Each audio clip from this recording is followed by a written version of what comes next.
Let's talk about the physical sensitivities that your child can experience, and there are really 5 main ones. The first is a visual processing challenge that a person can have with autism.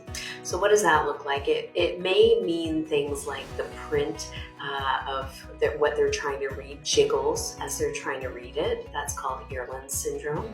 They can have poor night vision, or they may experience fear going up and down escalators or even walking on certain tiled prints on tiles.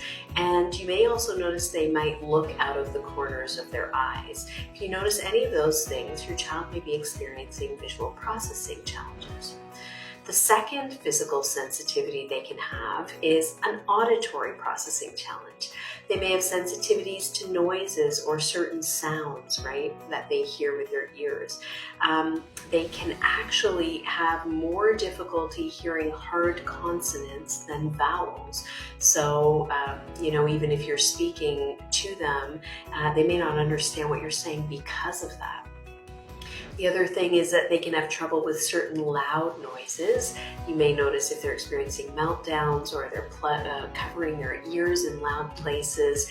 And they can also have difficulty locating the source of the sound. So what does that mean? It just means, say you're in your home and they're upstairs and you're downstairs and you're calling them from another place. They may not know where you're calling them from. So they may actually go running to lots of different rooms before they get to you, especially if they're younger. So those are examples of auditory processing challenges. The third type of physical sensitivity your child with autism can have are touch and tactile sensitivities. That just means touch and feeling. So obviously these ones are easier to notice, like they might take off their clothes or they only prefer certain types of clothes or material against their skin. They may seek deep pressure, getting under heavier blankets or even carpets, or maybe they even lash out when they're lightly touched. They can also not love having their hair or teeth brushed. Those kind of examples are touch and tactile sensitivities.